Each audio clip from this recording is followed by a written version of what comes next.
Bien, muy buenas tardes con todos los participantes a este nuevo conversatorio que el Instituto Santa Fe ha convocado sobre un tema que no es usual en este instituto, pero que realmente espero que ustedes como yo disfruten porque realmente es un tema que no solo en lo personal, sino también en lo institucional nos interesa. Mi nombre es Hugo Carrión y esta vez vamos a tener dos Hugo Carriones en la sala.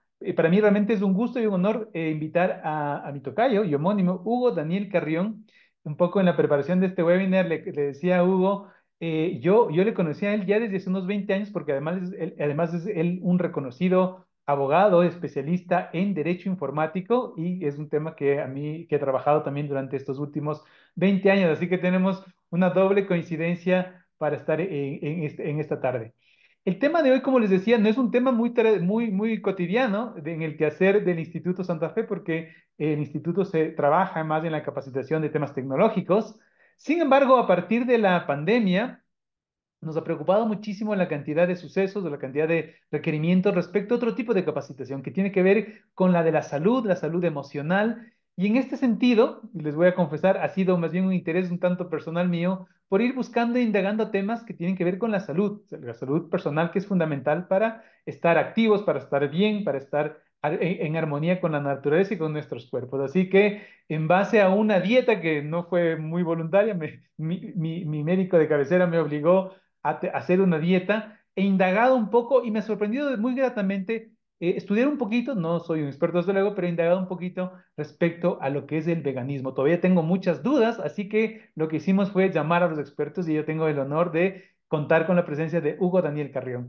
Luego a presentar rápidamente, él es abogado, además tiene una maestría en Derecho y en Ciencias y Tecnologías de la Información, es experto en Derecho Penal y Derecho Animal, es fiscal a cargo de la unidad de la Fiscalía y además es activista y asesor jurídico ad honorem de la Unión Vegana Argentina. Es miembro honorario de la Asociación Naturista de Buenos Aires y es autor del libro El veganismo, la revolución más grande, que a propósito le tomé contacto con él justamente porque en este libro algunas personas me confundían, me empezaron a felicitar por la edición de este libro el año pasado. Yo estaba más sorprendido que ellos porque realmente no conocían nada de veganismo. Así que un poco para ilustrarnos, para mostrarnos un poco la inspiración que hay detrás del veganismo y esta filosofía tan importante, Hugo, adelante, por favor.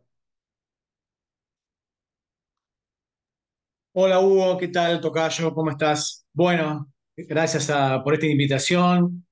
Un gran saludo para todos los que están aquí componiendo esta charla. Bueno, como vos bien lo decís, el veganismo no se presenta específicamente como algo novedoso. Primero que nada, me gusta decir eso, porque la gente cree que es una moda, es algo que está sucediendo ahora, ¿no? Como un cambio de hábitos. Y la verdad que no es ni una moda ni una dieta. Vamos a empezar a poner los puntos sobre las IES, ¿no? Cuando hablamos de veganismo tenemos que remontarnos, por lo menos en lo que es conocido, a Pitágoras, el filósofo y matemático griego, 2600 años de antigüedad, con lo cual ya podemos examinar que no hay un tema de moda, no es algo novedoso. Pitágoras enarbolaba una frase que dice, nunca mojes el pan en las lágrimas y en la sangre de tus hermanos. Con lo cual decía dos o tres cosas que son muy importantes. En primer lugar, decía que los animales sufren, primera cuestión, ¿no? Lágrimas. En segundo lugar, que son cruelmente asesinados para poder alimentarse, si hay sangre. Y en tercer lugar, dice tus hermanos. En cierta manera, él nos igualaba. Pitágoras hablaba de una suerte de igualdad en el alma de los demás animales, y digo demás animales porque hace falta hacer hincapié que nosotros, como seres humanos, somos también una especie animal, la especie Homo sapiens sapiens. Pertenecemos al reino animal, porque parece como que somos algo diferente. O sea, podemos creernos algo diferente, pero pertenecemos a la escala animal. Descendemos de los homínidos superiores. De manera tal que nos igualaba porque Pitágoras decía que estaban hechos el alma de los demás animales de aire y fuego, igual que el del ser humano, y nos igualaba. De hecho, él era un liberador, iba a los mercados, compraba los animales enjaulados y los liberaba. O sea que si uno quiere hablar de veganismo, estamos remontando prácticamente a 2600 años de antigüedad, por lo cual uno puede rebatir claramente que acá no hay una cuestión de moda y atravesarlo a través de personajes de la historia de la humanidad, como Galileo Galilei, Frank Kafka, eh, el mismo Goethe, Tesla, Einstein, es decir, grandes personalidades, grandes mentes brillantes a lo largo de la humanidad, no tuvieron ningún tipo de reparo en dejar de consumir animales. Por supuesto que fueron mentes brillantes, tuvieron extraordinarias creaciones a lo largo de la humanidad y no tuvieron ningún déficit cognitivo. Por otro lado, al día de hoy, más allá de que no existe ningún, o sea, siempre hablamos, si uno quiere volcar la discusión a un tema de salud, como vos mencionaste, o a un tema de dieta o de alimentación, está totalmente probado que una dieta vegetariana estricta, debidamente equilibrada, uno tiene que hacer hincapié en estas palabras, ¿no? Debidamente equilibrada, es decir, asesorado con un nutricionista, es apto para todas las etapas del ciclo vital y es nutricionalmente completa. Eso lo dicen todas las academias nutricionales del mundo, incluso algunas asociaciones mundiales como la AHA, que es la American Heart Association, la Asociación del Corazón, que estudia el corazón en los Estados Unidos, que no es una academia netamente vegetariana ni vegana, propicia dietas basadas en plantas como una dieta de estilo saludable. Entonces, volviendo al tema del concepto de novedoso, ¿no? No es algo novedoso, no es algo que puede involucrar con un déficit en la salud, algún tipo de problema cognitivo o de ninguna otra naturaleza, porque todas las academias nutricionales van en esta línea y a la vez hay deportistas de élite, por ejemplo, hablemos del número uno del tenis, como es Djokovic, o hablemos de Venus y Serena Williams, número uno del tenis, son veganos. Hablemos de Carl Lewis, son medallas olímpicas en atletismo. Carl Lewis, el hijo del viento, era vegano. Entonces, uno propicia que hay una suerte de guerra o ataque hacia esta postura, por ahí porque hay desconocimiento, ignorancia de lo que significa, qué es lo que se... En la realidad, el veganismo lo que propicia es como una cosmovisión ética, es decir, es una mirada que tiene hacia el mundo donde deslegitima, rechaza cualquier forma de explotación de los demás animales. Y no se limita a la alimentación, sino a vestimenta, experimentación, transporte, divertimento. Es decir, es más amplio. Y desde esta mirada amplia de la cosmovisión ética, uno se encuentra con que va a impactar esta mirada en las distintas ciencias, en la economía, en la salud, en el medio ambiente, en lo jurídico, por supuesto, por eso yo concibo la idea de veganismo jurídico. Entonces, desde esta mirada uno se va a encontrar con otros aspectos, que no es solamente la alimentación, donde ya hoy se está propiciando, se está descubriendo que hay notorios efectos nefastos del consumo de proteína animal, sino que estamos en riesgo medioambiental, esto lo dicen los científicos, que no son veganos, por supuesto, nos hablan de una umbral de una sexta extinción masiva, nos hablan de la huella de carbono, del cambio climático, hoy hablábamos, Hugo, de lo que está pasando con las inundaciones en México, en Brasil, con el cambio climático, con la proliferación de enfermedades que antes no existían, con mutación de insectos, y ese cambio climático, ¿cuál es el principal aporte a ese cambio climático? Es la huella de carbono.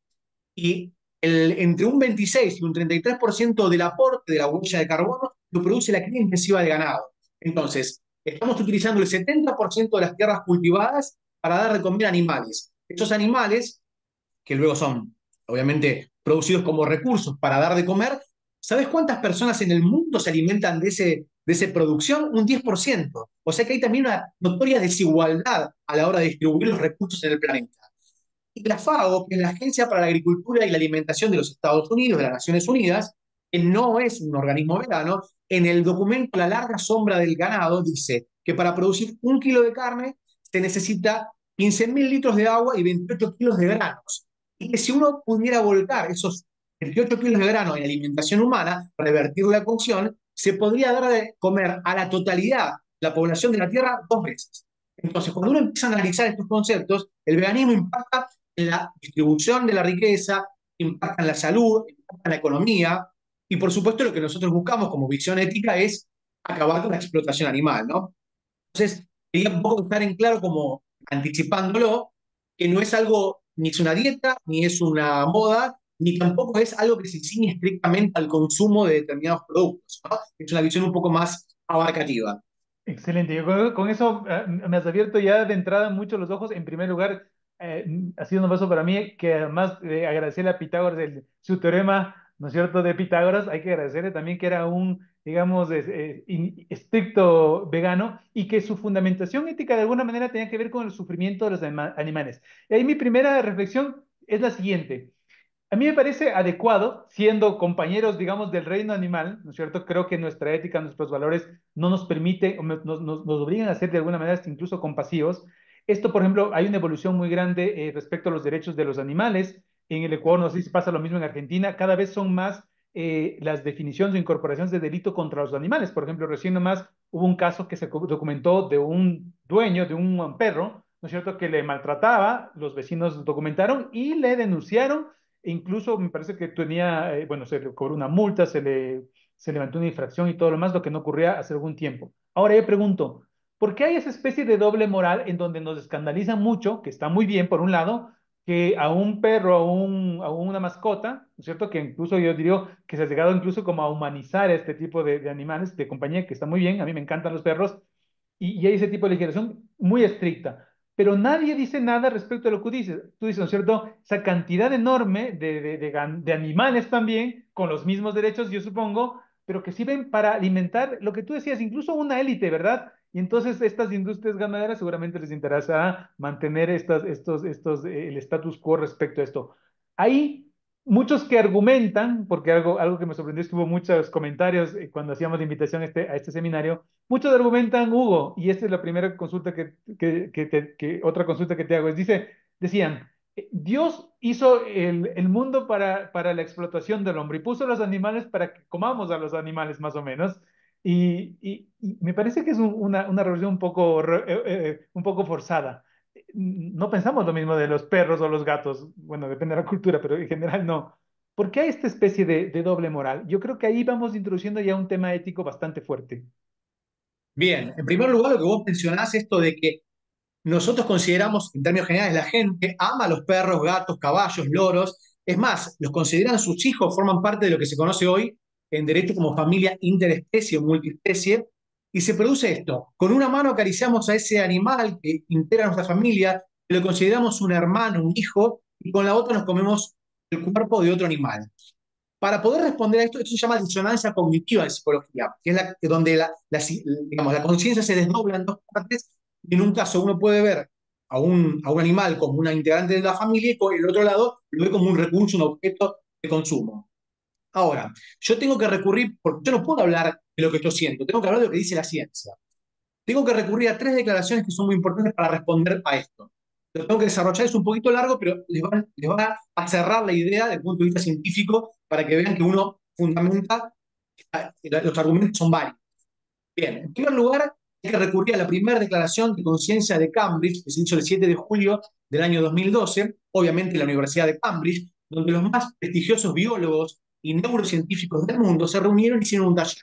Y dijeron, esto es lo que me gusta como lo dijeron, ¿no? Dijeron, no lo podemos callar más. Esto ya lo sabíamos y no lo podemos callar. En primer lugar, dicen, sabemos que los animales, los demás animales, digo los demás porque el ser humano es parte de los animales, los demás animales sienten. Primera cuestión, eso ya lo sabíamos. Lo sabían los hindúes, lo sabían los budistas, está en textos sagrados de la Vedanta hindú antiquísimos, ya se sabe que los animales sienten. Con la excepción del periodo cartesiano y la derivación en Santo Tomás de Aquino, donde consideraban al animal como algo inferior al ser humano y meramente una máquina, este exabrupto cartesiano tuvo un periodo muy corto, en el siglo XX los iluministas empiezan a revocar esa idea filosófica, pero más allá de eso, en términos generales, la sentencia está en los libros de biología, no se puede cuestionar.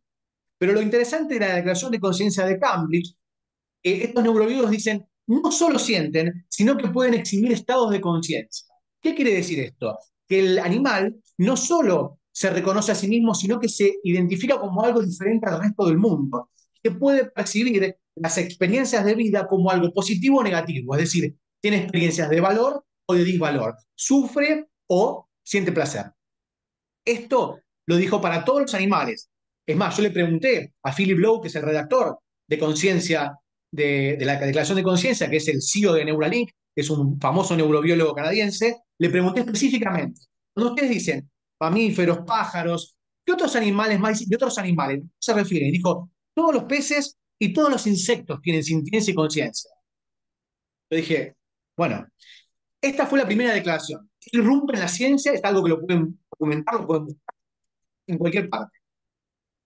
Como relato de todo esto, los juristas que se reunieron en Toulon, en Francia, en la Universidad de Toulon, dijeron, bueno, analicemos qué impacto tiene esta declaración de la ciencia, de la neurociencia, en lo jurídico. Y los demás animales sienten y son conscientes, no puede ser una cosa. ¿Por qué los ordenamientos jurídicos de todos los países dicen que los animales son cosas o se les aplican las disposiciones relativas a las cosas? ¿Por qué? Lo que se conoce como reificación, es decir, son el concepto de res, de cosa en latín, ¿no? Porque son cosas. Entonces dijeron, no, si los demás animales sienten y son conscientes, son sujetos de derecho, no pueden tener el concepto de cosa. La cosa es un objeto inanimado, etcétera, etcétera, etcétera. Entonces ellos propiciaron, los juristas en Toulon, en el 2019, que hay que modificar todas estas legislaciones a nivel mundial, eliminar el concepto de cosa de los animales y darles el estatus de sujetos de derecho. Eso dijo la declaración de Toulon de 2019. También la pueden buscar. Y más recientemente, en el 2022, se reunieron en Montreal, 4 de octubre de 2022, 500 expertos en filosofía ética y moral. Es decir, no 3 o 4 hippies veganos trasnochados. O sea, 500 expertos en filosofía moral y dijeron, a ver, si la declaración de conciencia de Camus dice que los demás animales sienten y son conscientes, si la declaración de Toulon se está obligando a declarar los sujetos de derecho, ¿qué pasa a nivel de explotación de estos animales? Y ellos dicen, si los animales sienten y experimentan la vida subjetivamente, que obviamente tienen intereses en acercarse a lo que los beneficia y alejarse de lo que los perjudica, experimentan subjetivamente la vida, quiere decir que cada vez que nosotros los explotamos o los lastimamos o los encerramos o los privamos de su vida o su libertad, son sus derechos básicos esenciales, lo que estamos haciendo es romper un paradigma ético, o sea, violentar un interés ético que ellos tienen justamente por la condición de ser sujetos de derecho. Algunos arrojan la idea de persona no humana o persona no de otras especies, ¿no? ¿Cómo concluye la Declaración de Montreal? Dice que entonces la explotación de los demás animales es antiética, es inmoral y hay que terminarla. Entonces, como verás, nosotros los abogados tratamos de llegar a una conclusión enarbolando silogismos lógicos y jurídicos. Uno no puede decir una cosa, o sea, ir llevando determinadas premisas y llegar a una proposición absolutamente contraria o contradictoria con las premisas que uno enarboló. Por eso uno va elaborando esto y yo trato de que ustedes tengan los conceptos del punto de vista lo más lógico y más fundamentado desde la ciencia que se pueda para entender esto. Ahora, obviamente, culturalmente, se nos ha arraigado la idea de que el ser humano es superior. Eso se llama antropocentrismo moral. ¿Por qué? Y uno puede decir, ¿no? Pero a ver, pero va, está bien, todo lo que usted me dice, Hugo, es verdad. Lo entiendo, me parece perfecto, pero ojo, un animal nunca podría componer la quinta sinfonía como lo hizo Beethoven. Un animal no pinta la última cena como lo hizo Da Vinci. Yo preguntaría, usted, querido tocayo, ¿puede pintar la Gioconda? Yo no puedo. ¿Puede componer la quinta sinfonía? Tampoco. Esto para empezar, es decir, dentro de nuestras propias especies hay capacidades diferentes.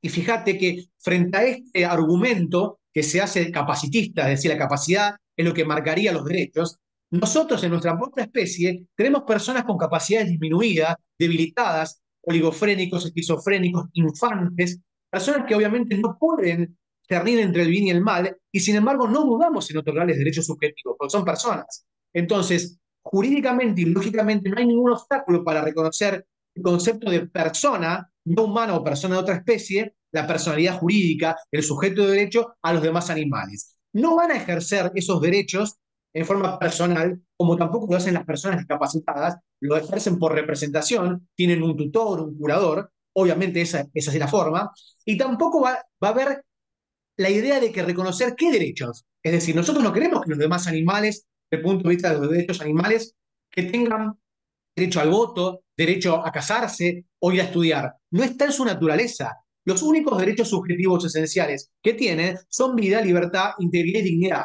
Si querés resumirlo más corto, y libertad.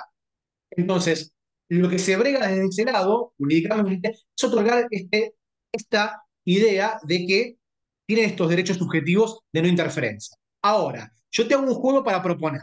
Vamos a proponer esto. ¿Qué pasaría si el ser humano ingresa en una competencia?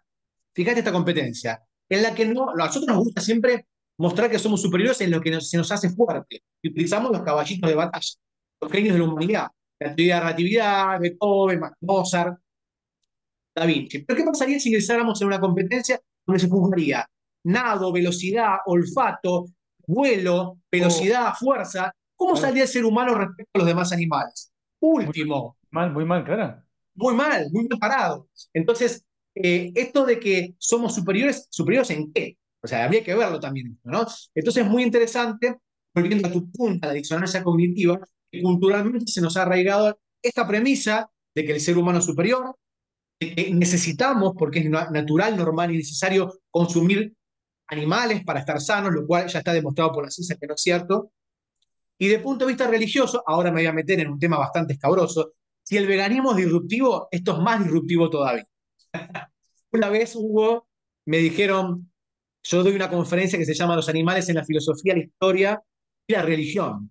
Y cuando empiezo a hablar de la religión, no les gusta que hable de un Jesucristo que era esenio, un Jesucristo que está documentado que como esenio no consumía animales, que hay algunos evangelios gnósticos donde nos hablan de un Jesús que para entrar al templo había que, digamos, despojarse de cualquier contacto con la sangre, porque era impuro, y que la ingesta de animales no afectaba a tu cuerpo, decía Jesús en estos evangelios, el Evangelio de la Paz.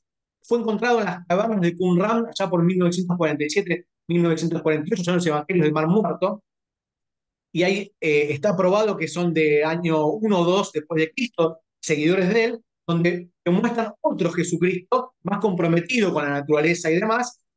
¿Por qué? Y es muy interesante porque estoy tomando a Jesucristo, pero te puedo hablar del budismo, del hinduismo, te puedo hablar del Corán, o sea, te puedo hablar de otras religiones, pero tomo la religión por antonomasia de Occidente, ¿no? El cristianismo.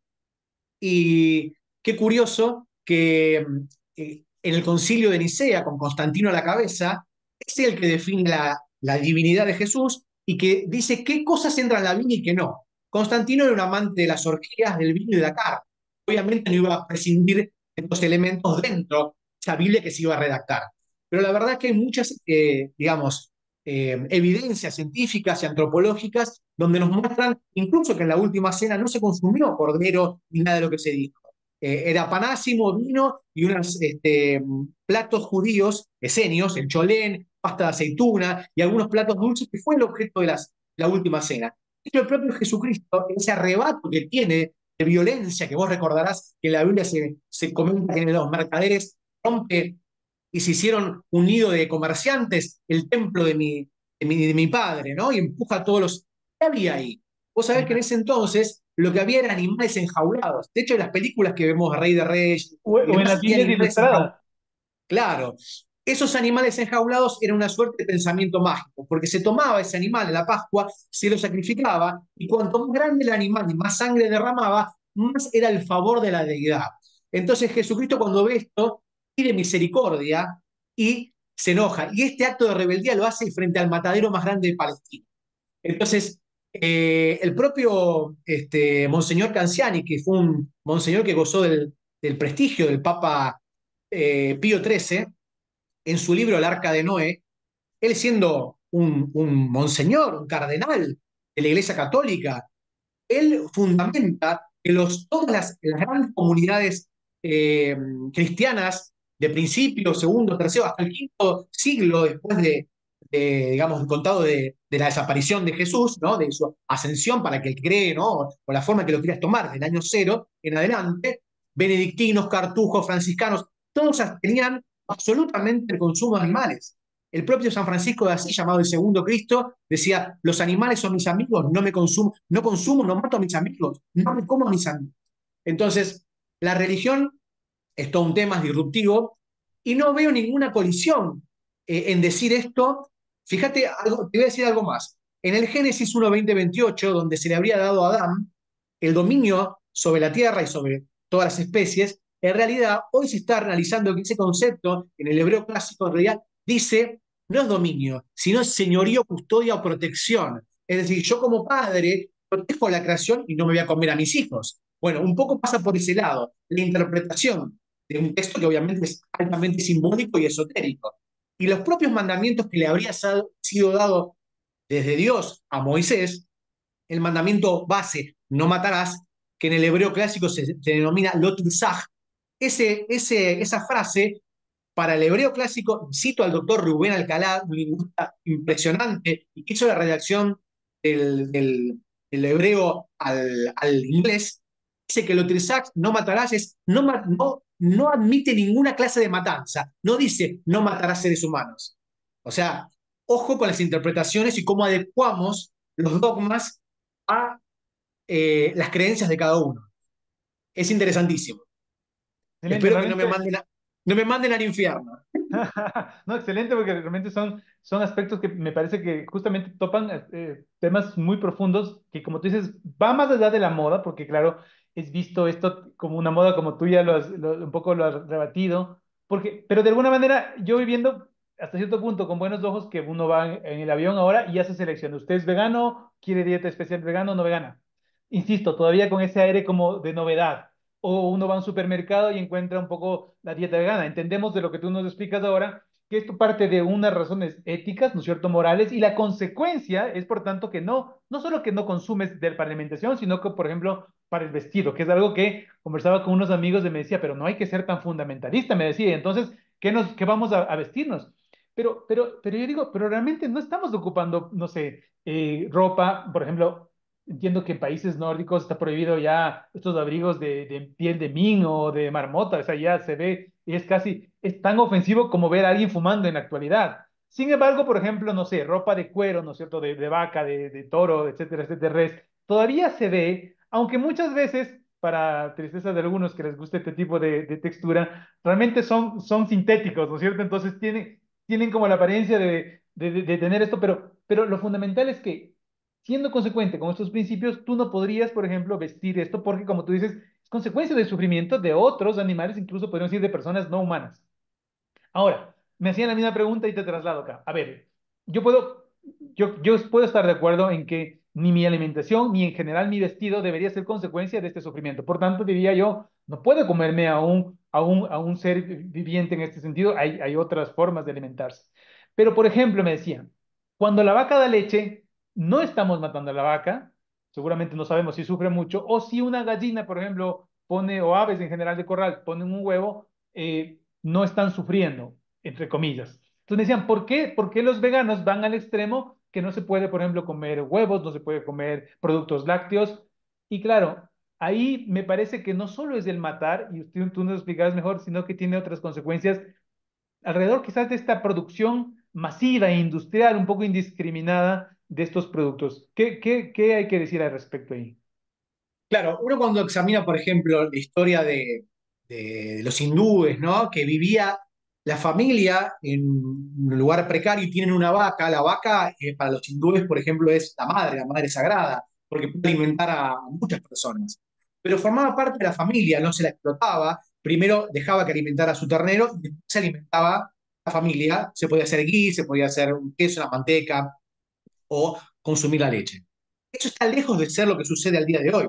A ver, para que entiendan cómo es el ciclo de la industria láctea, por ejemplo. Después la industria del huevo es muy similar, pero para que puedan entender cómo funciona. En primer lugar, lo que se hace es, los animales no se reproducen espontáneamente. El ser humano genera una industria como en serie, como si fuera una maquinaria, para, digamos, inseminar forzadamente a la vaca. Primero se le extrae semen al toro, forzadamente. Obviamente hay que sujetar al toro y sacar el semen. Luego le introducen un tubo largo en el útero a la vaca y la inseminan. Una vez que la vaca queda preñada, porque como todo mamífero no tiene leche espontáneamente, existe la vaca lechera, es decir, la vaca como todo mamífero, igual que el ser humano, produce leche para su futuro bebé o cuando ya nació, es decir, no tiene constantemente leche. Bien, cuando queda preñada y tiene ese bebé, ¿qué pasa con ese bebé y con ese ternero? Si es un macho, va al matadero. Si es una hembra, vuelve a entrar al circuito de la industria láctea. Y lo que se hace inmediatamente que nace es separar a ese bebé, a ese ternero, de la mamá. Y la madre pasa más de una semana gritando, mugiendo y pidiendo por ese bebé porque el instinto maternal es muy fuerte, lo cual es un enorme sufrimiento. Y en ese periodo donde ella está produciendo leche es donde se la coloca, digamos, forzadamente, la extracción constante, día y noche de leche, hasta que no puede más. Cuando no hay más, se las vuelve a inseminar y empieza el ciclo. Las vacas en esas condiciones viven entre unos 3 o 4 años, cuando en libertad podrían vivir 14, y una vez que no dan más y se desploman de las mastitis, de las infecciones, de todo lo que significa esa vida constantemente, imagina una hembra humana todo el tiempo succionándole de sus pechos leche constantemente sin parar, cae desplomada, ahí va al matadero y ahí se vuelve carne para alimentación. Entonces, ¿por qué los veganos estamos en contra de consumir lácteos? Justamente porque la industria láctea lo que hace es explotar, hacer sufrir a los demás animales. Esa es la razón, ¿no? No es que te puse el ejemplo de la vaca en el entorno hindú, donde compartía era un miembro de la familia. No sucede para nada esto. Todo es a gran escala, como vos bien lo dijiste, a gran escala, masivamente, donde los animales son realmente explotados en forma aberrante y sufren horrores durante toda su corta vida, 3, 4, 5 años. Esa es la realidad, por eso es el fundamento, ¿no? Ni que hablar de la industria de la experimentación, o sea, las cosas que hacen con los conejos, con los beagles, o sea, con los perros, ¿no? O sea, les cortan pedazos de tejido y le ponen eh, químicos que son, imagínate lo que es en la piel, la carne viva, sentir un químico y estar así sin poder liberarte de esa situación. Entonces, ni hablar de la industria del entretenimiento. En la Argentina tenemos una orca, que es la última orca en cautiverio en Sudamérica, que es Yamek, la orca, ya prácticamente se está enfermando constantemente, tiene la letra caudal baja, porque no nació. A ver, la orca es un animal social altamente inteligente, es el máximo depredador del océano, nada a 200 kilómetros por día, y está en una pileta de 4x4. Hace más de 30 años que la tienen encerrada en ese lugar. Y la gente paga una entrada porque cree que el mundo marinos, en este caso, la, la rescató. No la rescató, está probado y documentado que la acercaron con barcos, la separaron de su familia cuando era apenas un bebé, se la llevaron. O sea, es el síndrome de Estocolmo. No puede volver a la libertad porque depende de sus cuidadores, de sus secuestradores. Es insólito. Por eso digo que no es que somos fundamentalistas. Uno tiene que llevar, si vos tenés una postura lógica y jurídica y ética, la tenés que llevar hasta las últimas consecuencias. Porque yo no puedo decir, para esto sí, para esto no. Es decir, no, habría contrasentido. O sea, Es un tema de coherencia. es un tema de coherencia, simplemente. Ahora, una de las cosas que también se cuestionaban en los comentarios, estaban muy, digamos, algunos bastante incisivos, era que es un tema de libertad, ¿no es cierto? Entonces dice, muy bien, Hugo, si tú quieres y has decidido tomar ese camino, que está muy bien, muy respetable, pero tú no me puedes obligar a mí. Pero hay un tema, es que vivimos en sociedad y uno puede decir, bueno, yo por conciencia no voy a, mi alimentación ni mi vestido va a ser producto de este sufrimiento, pero claro, el problema es que, como tú mencionabas, los recursos de este mundo pequeñito que compartimos y que tiene consecuencias para toda la civilización son muy intensos. Entonces, no es que podemos, diría yo, contentarnos de que uno pueda tomar una opción más coherente, mientras la mayoría, digamos, optan por una explotación, digamos, salvaje y por lo tanto también está generando estos problemas climáticos incluso y graves, ¿verdad? Entonces, desde ese punto de vista, yo entendería que va por ahí la lucha de convencer con argumentos, no se trata de convencer desde el fanatismo, sino con argumentos jurídicos, lógicos, un cambio de estilo de vida. Eh, y quizás sea necesario como justamente este tipo de aclaraciones, porque por ejemplo, te comentaba yo que desde enero, un poco forzado, fue forzado a tener una dieta, no porque realmente, te voy a ser sincero, no porque a mí en ese momento me daban pena los animales, ahora cada vez que veo más documentales, veo un poco más de libros, y realmente esto es triste y no debería, y no debería ocurrir esto. Pero ahí un poco el valor que yo quería conservar era mi vida. Mi médico de cabecera me dijo, bueno, usted o adelgaza, deja de comer carne, deja de comer lácteos, deja de comer huevos porque tiene los triglicéridos altísimos o se muere. Entonces el valor que había que defender era mi vida. Pero en este camino me di cuenta realmente que mi cuerpo no necesita todo ese tipo además de esos alimentos ultraprocesados, que son, digamos, súper malos, que hacen parte de esta industria. Esa decisión, de alguna manera, ya la he tomado y no ha sido, a mí no me ha resultado tan fácil, pero algunos dicen, no, pero es que yo no puedo soportar, por ejemplo, aguantar el olor, por ejemplo, de un asado, de una carne. Y ahí me preguntaban justamente, sí, pero ¿y cómo Hugo Daniel Carrión, que está en Argentina? O sea, tiene doble mérito en ser vegano en un país, veía la otra vez las estadísticas, creo que es el país que más consume lácteos, más consume carne. ¿Cómo fue tu proceso de cambio? Un poco tuviste, no sé si es que algún tipo de dificultad con tus amigos, con tu familia. Cuéntanos si es que es posible un poco de esta intimidad. Bien. Bueno, yo fui omnívoro hasta los 40 años, pero en mi adolescencia yo siempre fui muy fanático del grupo británico The Smiths, con Morrissey a la cabeza. El cantante Morrissey es vegano, activista, y tiene una canción que a mí siempre me hizo mucho ruido que se llama Meat is Murder, que significa la carne es asesinato, que los invito a escucharla y a leer la letra.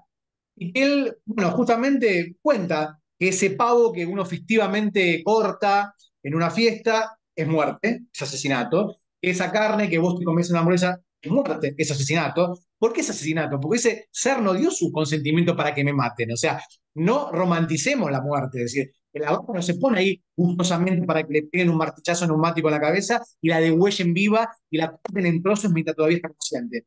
Nadie, ningún animal. De hecho, si ustedes ven los videos, que hay muchísimos y documentales en YouTube, y What the Health, Forks Over Knives, Dominion, Earlings, o sea, Terrícolas, que está comentado por el actor Joaquin Phoenix. Todos esos documentales van a ver que los animales se quieren escapar, no quieren estar ahí, o sea, es clarísimo. El cuerpo habla, no es que están a gusto en ese lugar. Entonces, eh, la idea es que yo me quedé con esa canción. En mi adolescencia en el colegio tenía un compañero que era budista y vegetariano, y le preguntaba lo mismo que vos me preguntás a mí: ¿cómo haces con la carne, con el asado del domingo? ¿Cómo puede ser? No, nada, no lo extraño, no pienso en la comida, pienso en quién está detrás de ese pedazo de carne que me estoy comiendo. Bueno, me quedó. Y un día, a los 40 años, no sé por qué, puse la computadora y accedí a un video de YouTube que se llama La verdad sobre los mataderos, y vi lo que pasaba, porque yo siempre tenía la idea también romántica de que la vaca llevaban cantándole un mantra, prendiéndole un saumerio, y había toda una fantasía de que la vaca estaba totalmente muerta o inconsciente, y no es cierto. La vaca está completamente, plenamente consciente, no puede estar esa corazón latiente, como la desgarran, la cortan en pedazos. Entonces yo dije, una vez que vi ese video, dije, no quiero ser más cómplice de eso, no quiero participar, no me importa lo que hagan los demás. Yo no quiero sentirme cómplice de este sistema de explotación. Llegué a mi casa, se lo dije a mi esposa ya había sido vegetariana en su adolescencia, luego le costó un poco por cuestiones sociales, económicas, mantenerlo, y dije, no quiero. Y ella me dijo, bueno, no me cuentes, no quiero saber nada de lo que viste, no me interesa, vamos por ese camino. Y empezamos solos, después tuvimos dos hijos, uno ya teníamos, tenía 2 o 3 años, ese no es de nacimiento, pero el más chico mío, que tiene 14, es el tiempo que llevamos de vegano, tiene 14 años de vegano, es actor, es judoka, nadador, primero en su clase, o sea, no tiene ningún déficit cognitivo, ni físico, ni Típico. nada, nada, absolutamente nada. Me pasó, mide 1,80 m, tiene 14 años. Así que nada. Y, y empezamos así. Y luego yo desde el lado del derecho, siendo abogado, empecé a bregar por investigar y a bregar y a establecer una postura sobre los derechos de los animales, lo que hablamos antes: intensa, conciencia, personalidad jurídica, sujetos de derechos. Llegamos a esta conclusión. Y bueno, de esta manera, como muchos activistas en el mundo y veganos, a veces la visión de estos videos, de estas películas, es crucial, porque uno no quiere ver. Yo te puedo asegurar que si yo te pongo a ver el video, no lo vas a tolerar, no lo vas a resistir, realmente vas a decir, esto es un horror.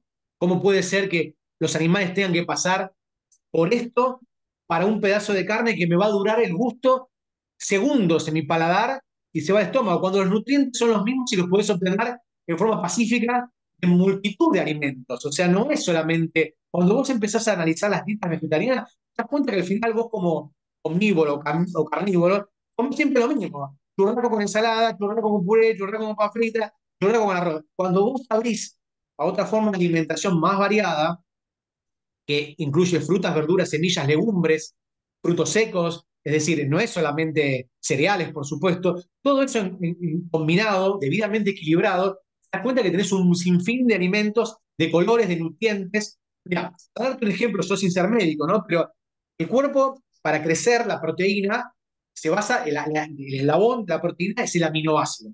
Hay 28 aminoácidos, 20 los produce tu cuerpo y 8 son, 8, 9, según las doctrinas científicas, son esenciales. Es decir, que no lo puede producir tu cuerpo y lo tenés que obtener de la ingesta de alimentos. Estos 8 nutrientes esenciales o aminoácidos esenciales están en las frutas, las verduras y los cereales. Hay legumbres, como por ejemplo el poroto de soja, la quinoa, que es un pseudo cereal, el amaranto, el mijo, que básicamente tienen los 8 aminoácidos esenciales juntos. ¿Vos sabés qué se llevan los astronautas cuando viajan en los viajes espaciales? Esos tubitos que parecen de dentífrico, es el alimento que comen. Básicamente tiene quinoa y espirulina. Quinoa y espirulina, que es una alga antiquísima que tiene también la totalidad de los nutrientes esenciales. Todo vegano, si querés. O sea, no se llevan un pedazo de churrasco para comer. Bueno, Bueno, eso es parte de lo que uno tiene que empezar a deconstruir y analizar. Después, bueno, uno tomará las consecuencias. Obviamente nosotros no imponemos nada. Mira, te digo algo más. En la historia de la humanidad, el prohibicionismo ha dado los resultados contrarios, lamentablemente. Es decir, cuando se prohíbe el alcohol, hay más consumo de alcohol. Cuando se prohíbe las drogas, hay más drogas. O sea, esto ya está estudiado. Nosotros no queremos que saquemos una ley mañana que diga se prohíben las carnicerías, se prohíben los mataderos. No es así como funciona. Yo tengo que hacer campañas de divulgación científica, de concientización, estos espacios donde debatimos, donde charlamos, y luego cada cual sacará sus propias conclusiones. Si las conclusiones son acertadas y fundamentadas, la sociedad va a receptar esta información y se va a generar lo que se llama un nuevo paradigma. Es decir, las verdades que se sostenían en un tiempo determinado, en un lugar determinado, dejan de ser válidas para dar paso a nuevas verdades que son consensuadas por la sociedad. Y una vez que esa sociedad demande otras nuevas realidades y aparezca un nuevo paradigma, va a impactar en los hechos políticos y los hechos políticos van a generar finalmente un cambio de legislación. Pero no es al revés. O sea, no se pone primero la legislación para cambiar la realidad. La ley es algo abstracto que no tiene ninguna validez si no hay un consenso social y cultural.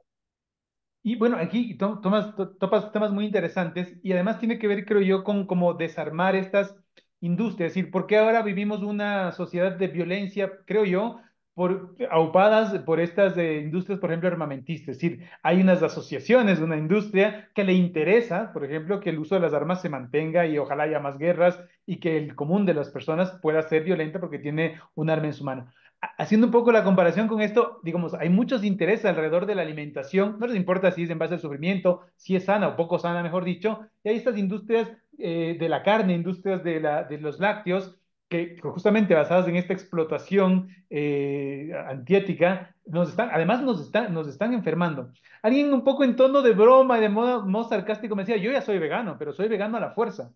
Porque claro, porque con esta crisis económica que no solamente afecta a América, sino a todo el mundo, dice, ya es prohibitivo comer carne, ya es prohibitivo comer, por lo menos no todos los días o cada semana, o los lácteos, ¿verdad? Y como tú dices, hay mucha gente que está descubriendo poco a poco, sin necesidad de una ley, de que más allá del sufrimiento, que me parece que es el punto fundamental, pero dice, yo puedo ir cambiando de dieta porque yo ya de adulto, no sé, de 40, 50 años, no necesito tomar leche de vaca, que fue como tú bien dices, leche que se genera para el hijo, para el ternero. Incluso ha habido casos, a mí mismo me dijeron, ya no, usted no tome leche, usted no necesita, le va a generar cálculos en los riñones, no necesita ese tipo de alimentación. Y claro, y muchas veces tiene que ver con este capricho, ¿no? No es que me gusta la leche, es que el olor a la carne, no sé qué, un poco fetiche el asunto, pero tiene que ver con un tema, digamos, yo diría que está mental.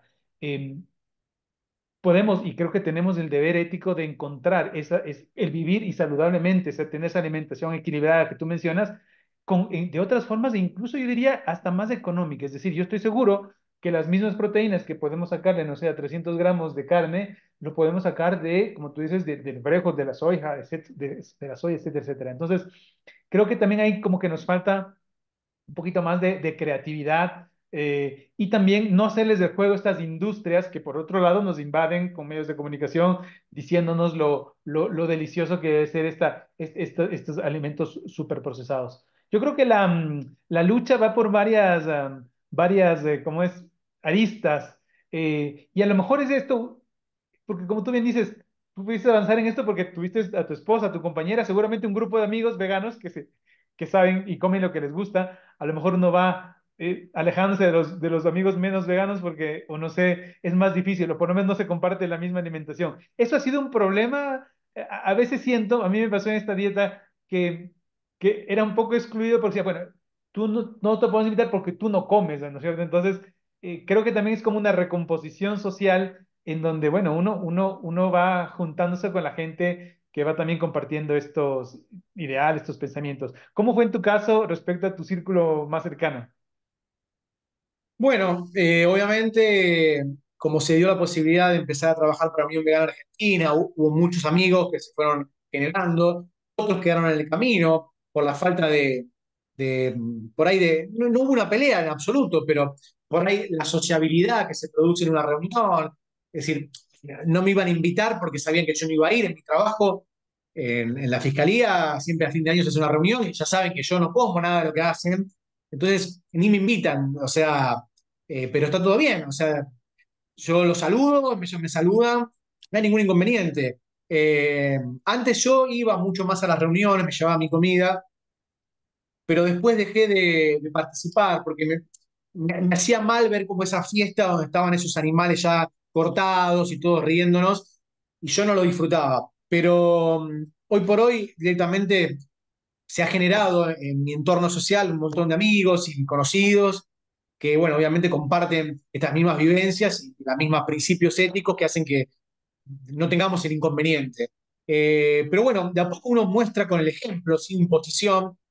Mi mamá, que falleció este año, en febrero, murió a los 82 años, era vegetariana, llevaba ya casi 9 años de vegetariana, sola se hizo, eh, murió de una ACV, o sea, hasta ese día tenía los estudios impecables. Fue algo repentino, falleció, pero ella no tenía ningún inconveniente. Eh, y bueno, mi cuñada también, muchos amigos de mi entorno que no eran, me preguntaron cómo era, qué pasa, cómo entrenás, cómo no entrenás, qué comés. Bueno, y se va generando también esto de compartir determinadas informaciones. Yo te quería decir algo, vos hablaste de algo muy interesante que me pareció muy lindo de comentar. Dijiste que las empresas nos quieren mantener enfermos, y es verdad eso. En el año 2015, la Agencia Mundial contra el Cáncer, una agencia científica médica dependiente de las Naciones Unidas, sacó un informe que dice que las carnes procesadas, salchichas, hamburguesas, fiambres, son cancerígenos grado 1, igual que la nicotina y el plutonio. Escuchá lo que estoy diciendo. O sea, es un informe científico. Y que las carnes rojas son potencialmente cancerígenas. Eso no lo dijo un organismo vegano. El presidente del Hospital Fernández de la Argentina, que es muy prestigioso, el presidente de gastroenterología, es decir, donde estudian la parte de los intestinos, el sistema digestivo, dice que el exceso que están viendo de cáncer de colon es producto de la ingesta de asado, de carne cocida al asado, digamos, ¿no? Es decir, tampoco son veganos ellos. O sea, a medida que va pasando el tiempo, van apareciendo nuevas investigaciones que muestran que no es realmente saludable la ingesta de proteína animal. ¿Por qué? Esto lo explicó en el año 1931 Otto Warburg, que fue premio Nobel de Medicina en 1931, premio Nobel de Medicina. Él decía que el problema del cáncer es la falta de oxígeno de la célula, la falta de oxigenación. Y él decía que entre las causantes de la falta de oxígeno de la célula está la ingesta de proteína animal, los fármacos y el cigarrillo, y las drogas, ¿no? El consumo de drogas, legales o no legales. Todo eso le quitaba oxígeno a la célula y eso derivaba en un cáncer. Por esa investigación le dieron un premio Nobel en 1931. Entonces, después, obviamente, las empresas empezaron a hacer su negocio. Hoy tenés verdaderos mercenarios que te dicen que no comas frutas y verduras porque lo dicen literalmente, perdónenme el sabruto y la mala palabra. Dicen que es una mierda. Una fruta es una mierda. Una verdura es una mierda. Eso dicen. Son mercenarios pagos por la industria cárnica. Cuando la Organización Mundial de la Salud recomienda una ingesta de entre 5 6 frutas y verduras diarias para mantener la salud.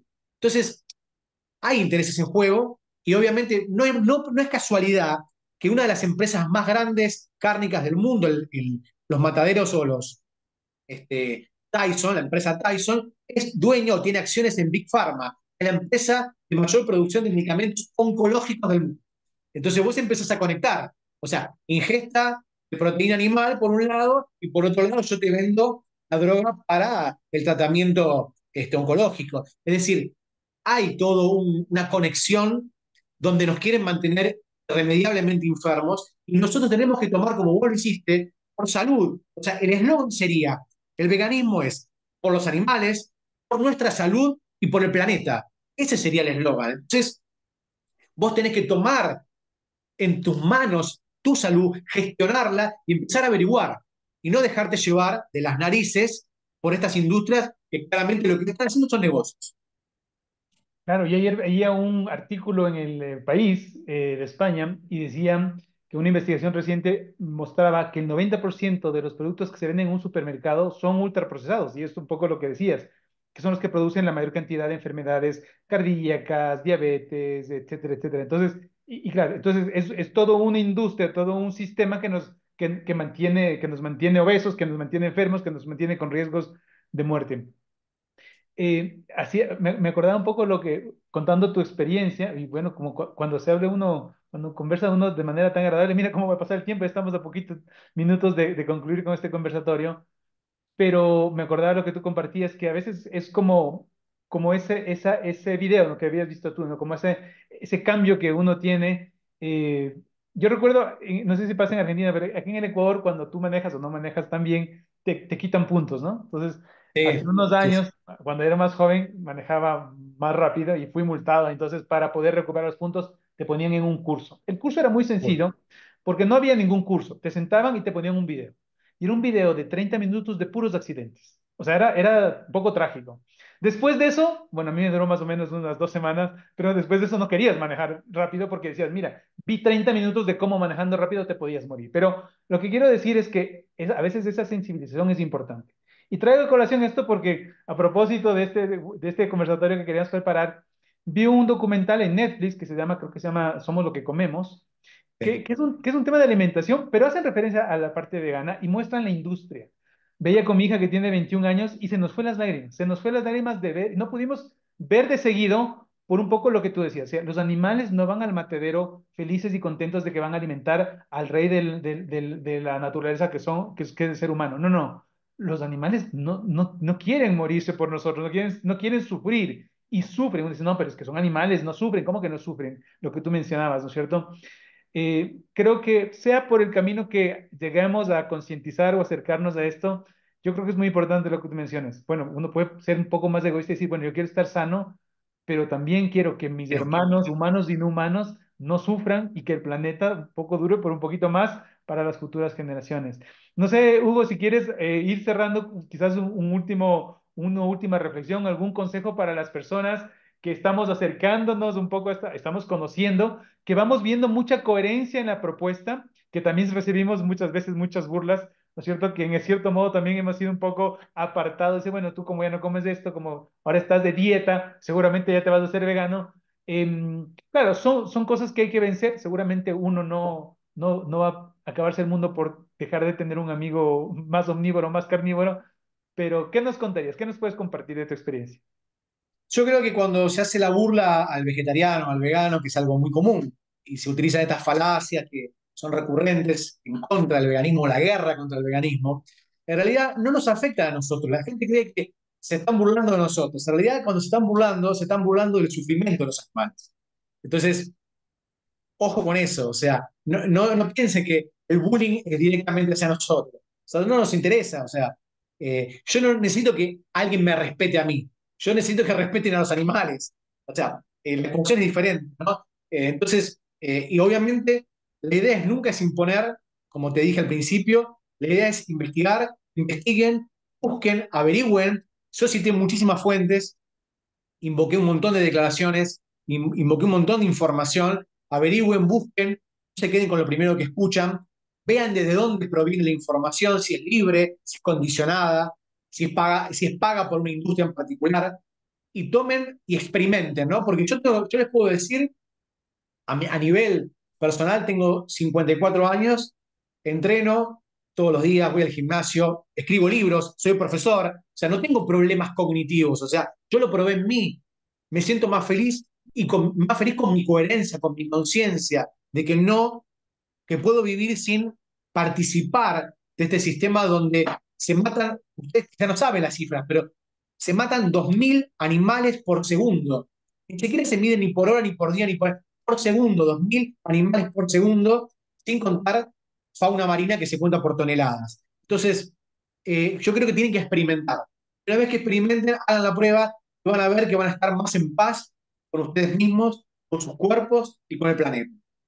Y como tú bien decías, de pronto si nos jactamos de ser unos animales superiores, creo que lo primero, la primera responsabilidad que tenemos es usar nuestro razonamiento, nuestro pensamiento crítico, justamente para discernir lo que tú mencionas, ¿no es cierto? Me parece más irracional eso de que yo como carne porque el olor a carne me gusta, o porque el sabor, o por un capricho.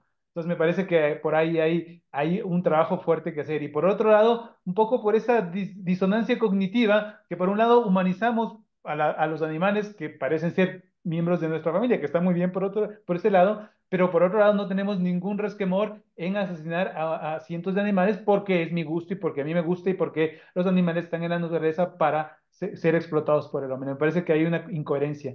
Y por eso titulábamos este conversatorio, ¿por qué el veganismo es éticamente lo correcto? A algunos les pareció un poco pretencioso, pero creo que las razones están de sobra. Así que nada, yo quiero agradecerte, Hugo. Realmente esta charla ha sido muy enriquecedora, me ha motivado muchísimo, han sobrepasado mis expectativas porque me aclaran muchos temas. Además, cuentas digamos, directamente de tu experiencia, cómo ha sido esa transición, ese paso, y además lo haces de una manera muy sustentada. Así que espero que las personas que han tenido la oportunidad de participar hayan disfrutado como yo esta charla. Así que nada, Hugo, gracias por tu tiempo y tu generosidad de compartir tu experiencia y tus conocimientos. Gracias, Tocayo. Igual, si alguien quiere hacer alguna pregunta, tengo 5 minutos más para escuchar. Si alguien quiere Perfecto, hacer aquí alguna pregunta. Si no, podemos bueno, ahí. Está abierto en el chat. Además, mientras las personas hacen, Sandra ya, ya agradece ahí. También recomendarles, tu libro es, ¿cómo puedes titular cómo es el libro? Habla de una revolución, el ¿verdad? libro se llama Veganismo, la revolución más grande. Veganismo de la Bueno, revolución. está en Argentina. Si alguien me quiere contactar en las redes, me va a encontrar como Hugo Daniel Carrión. Eh, Figuro como Vegan Activist en Instagram, en Facebook, en TikTok también me pueden encontrar. Me pueden contactar por ahí si alguien quiere algún ejemplar de libro. No creo que llegue por vía física, pero puedo, si alguien lo quiere, ebook, puede ir en formato digital. Pero bueno, nada, lo más importante es que me hayan escuchado y que les haya gustado lo que tengo para decir. Excelente, excelente. Sí, bueno, ahí ya dice muy bien, excelente, Hugo al cuadrado. Bueno, sí, Hugo Carrión al cuadrado ahora, estuvimos presentes, están agradecidos, nos contactan aquí. Bueno, creo que está disponible tu libro también en Amazon, ¿o me equivoco? Está en Amazon, pero no es el formato final que está Ya. aquí en la Argentina de Veganismo de Revolución Más Grande. Ah, Y los perfecto. costos son diferentes, no, no propicio que lo compren por ahí. Ah, bueno, bueno. Entonces, yo les voy a pasar tu correo electrónico. Yo ahora mismo me Sí, contacto para poder tener. Sí, porque uno se queda con un poco de más ganas de tener todas estas referencias que tú mencionas, que evidentemente en una hora de charla no se las puede completar, pero seguramente en tu libro tú las expones con más detalle. Así que me comprometo a todas las personas que se inscribieron a compartir tu correo electrónico, tu contacto. De pronto están interesados en tu libro, en más literatura. Como decía desde el sí. principio, me ha gustado mucho que haya sido un matemático como Pitágoras, que además de aportarnos con su gran teorema, era un defensor acérrimo de la libertad y luchaba contra el sufrimiento de los animales. Decía, no sé si puede repetir la frase de Pitágoras, decía, no puede estar nuestro alimento. eh, No, no mojes nunca tu pan en la sangre y las lágrimas de tus hermanos. Así es, así es. Y creo que es una de las cosas que inspiran a este movimiento que me parece que es lo que hace más ético esta posición. Así que nada, bueno, no creo que gracias, están agradeciendo también acá. Sí, sí, gracias, Sandra. Algunos ya tienen el libro, así que muy bien, seguramente lo recomiendan. Bueno, Hugo, yo quiero agradecerte. Espero que no sea la última vez que te tenemos acá. Le comentaba al principio, yo he tenido el gusto de no conocerte personalmente, sino había leído varios de tus artículos por la otra faceta que tienes, ¿verdad? Tú eres también uno de los Sí. pioneros en el ámbito de la legislación en derecho informático, informática jurídica, cuando hace 25 años de No la se recién conocía nada. empezaba con esto de los mensajes de datos, las firmas electrónicas, ahora ha sido está un poquito más de moda, pero leía tus artículos y hacía una buena falta, digamos, esa mirada jurídica. Yo no soy abogado, pero tengo muchos abogados, amigos, y comparto también estas lecturas. Así que nada, nuevamente agradecerte por tu tiempo y tu generosidad. Hasta pronto. Gracias, Hugo, Tocayo.